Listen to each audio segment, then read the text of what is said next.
Volodymyr Zelensky e Donald Trump podem assinar acordo sobre os minerais ucranianos já esta sexta-feira. Após eleições alemãs, segurança europeia e questões geopolíticas devem dominar prioridades de Friedrich Merz. Papa continua em estado crítico mas estável. Francisco passou noite tranquila e aguarda resultados de TAC para avaliar a pneumonia. A Ucrânia e os Estados Unidos chegaram a um acordo económico que inclui a exploração dos minerais ucranianos, de acordo com vários altos funcionários de Kiev. Um desses responsáveis disse que espera que o acordo melhore os laços entre Kiev e Washington e garanta o apoio a longo prazo dos Estados Unidos. O presidente da Ucrânia, Volodymyr Zelensky, deslocar-se-á aos Estados Unidos para se encontrar com o presidente Donald Trump. O acordo pode ser assinado já esta sexta-feira. I hear that he's coming on Friday. Certainly it's okay with me if he'd like to, and he would like to sign it together with me, and I understand that's a big deal. Não é a primeira vez que um acordo deste tipo é apresentado à Ucrânia. Os Estados Unidos tinham já apresentado uma proposta que lhes permitiria aceder aos minerais da Ucrânia em troca de um apoio contínuo. Zelensky recusou, no entanto, esta proposta por não oferecer garantias de segurança suficientes para a Ucrânia. Segundo o Financial Times, de acordo com altos funcionários ucranianos, a nova proposta é muito mais favorável.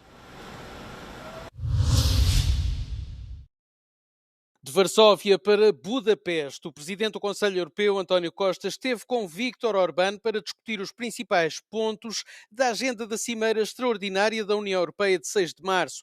A reunião teve como objetivo avaliar o que podem esperar um do outro em termos de posição do governo húngaro, determinação da liderança da União Europeia em apoiar a Ucrânia, possibilidade de acabar com a guerra e aumentar as capacidades de defesa da Europa. Na Polónia, depois de conversações com o primeiro-ministro Donald Tusk, presidente em exercício da União, Costa afirmou que o apoio militar e financeiro à Ucrânia é uma prioridade, assim como o empenho da Europa na construção da paz e na reconstrução do país. Há um acordo entre os Estados-membros sobre a necessidade de aumentar as despesas com a defesa. A Comissão Europeia vai apresentar um plano na Cimeira de 6 de março.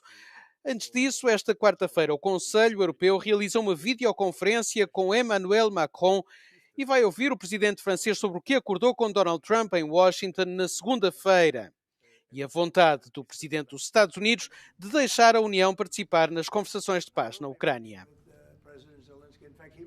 O governo húngaro tem seguido uma política em quebra com a maioria dos outros países da União Europeia, tanto em relação à Ucrânia como ao investimento na defesa e de reconciliação com a liderança russa. Há uma preocupação renovada com a reação de Orbán à política ditada pelo presidente dos Estados Unidos, que provocou choque, desaprovação e protesto da grande maioria dos Estados-membros da União Europeia. Ao mesmo tempo, o presidente do Conselho Europeu considera os Estados Unidos um importante aliado da Europa e está empenhado em manter o diálogo.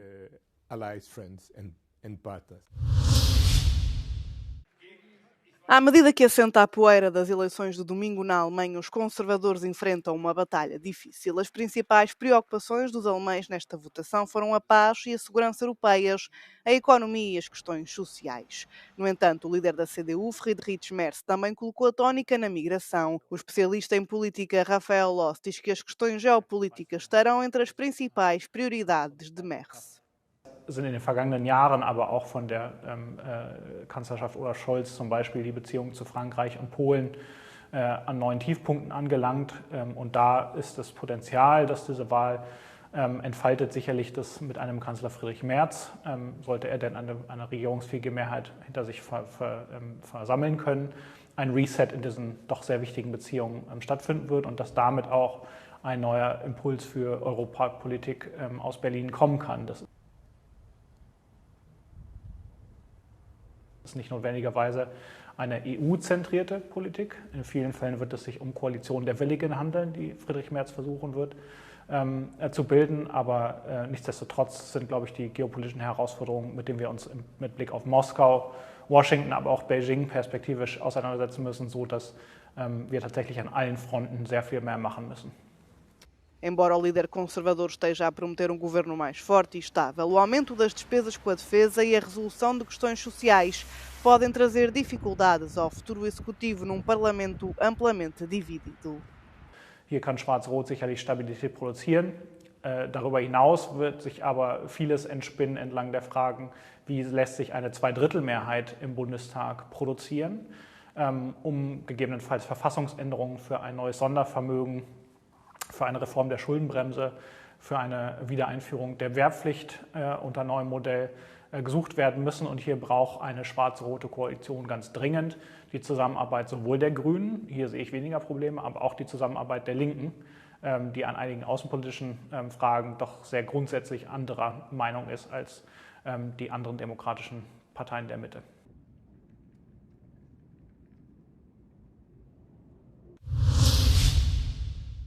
São cada vez mais os belgas que atravessam a fronteira para fazer compras em França.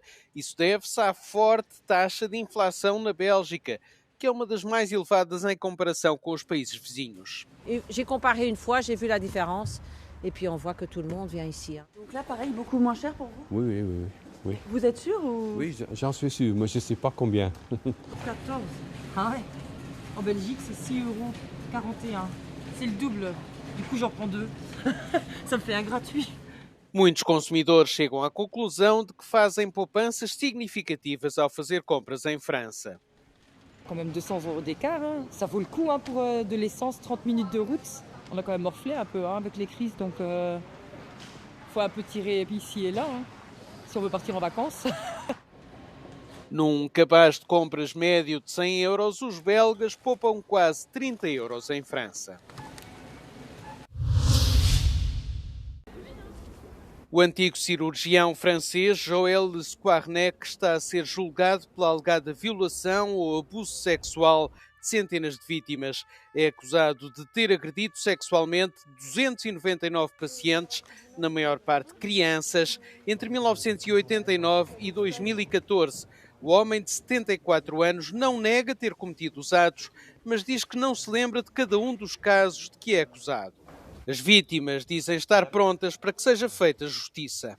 Hâte de le voir, pour lui dire ce que j'ai sur le cœur, qu'il a tué notre petit-fils. Forcément, il n'a pas pris un revolver, mais il l'a tué.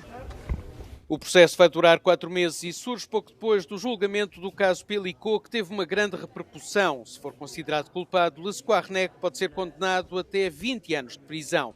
Já está a cumprir uma pena separada de 15 anos, depois de ter sido condenado por abuso sexual e violação de crianças em 2020. Na já habitual atualização matinal, o Vaticano informou que o Papa passou mais uma noite tranquila e mantém-se em repouso. De acordo com o último boletim clínico, Francisco continua em estado crítico mas estável, não tendo sofrido novas crises respiratórias na sequência da pneumonia bilateral que enfrenta. Mantém até ao momento a terapia medicamentosa dos últimos dias e o uso de oxigênio de alto fluxo.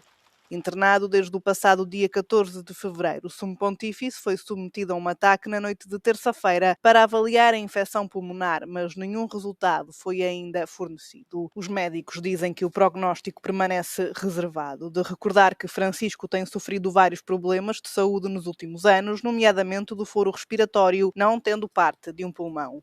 Apesar do estado frágil, o Papa revelou estar suficientemente bem para receber o secretário de Estado do Vaticano e efetuar algumas tarefas essenciais durante o dia de terça-feira.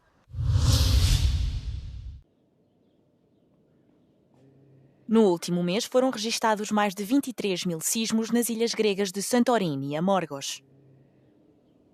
A época turística começa já no início de abril e os visitantes reservaram as suas férias com vários meses de antecedência. Muitos hotéis de Santorini estão preocupados com o volume de chegadas no próximo verão. No entanto, até à data, poucos cancelaram as suas reservas.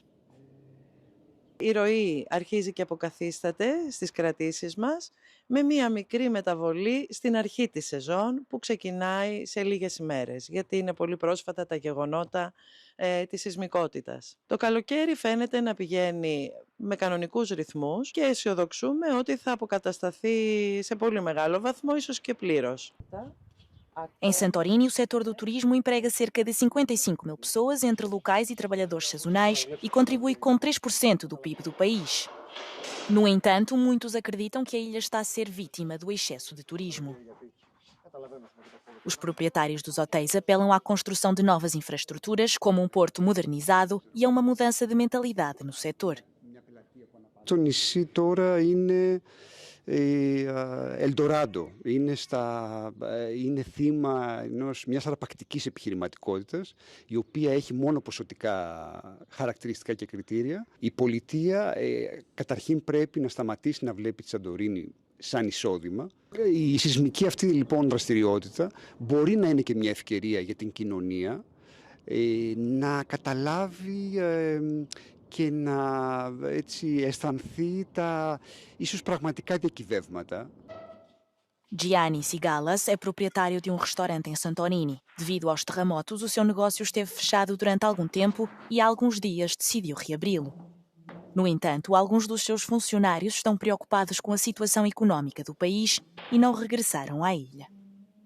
Οι πιο πολλοί φοβούνται και περιμένουν να ακούσουν τι γίνεται, τι δεν γίνεται, τι θα γίνει από το κράτος, αν έχουν κάποια βοήθεια και οικονομική για να μπορέσουν να γυρίσουν.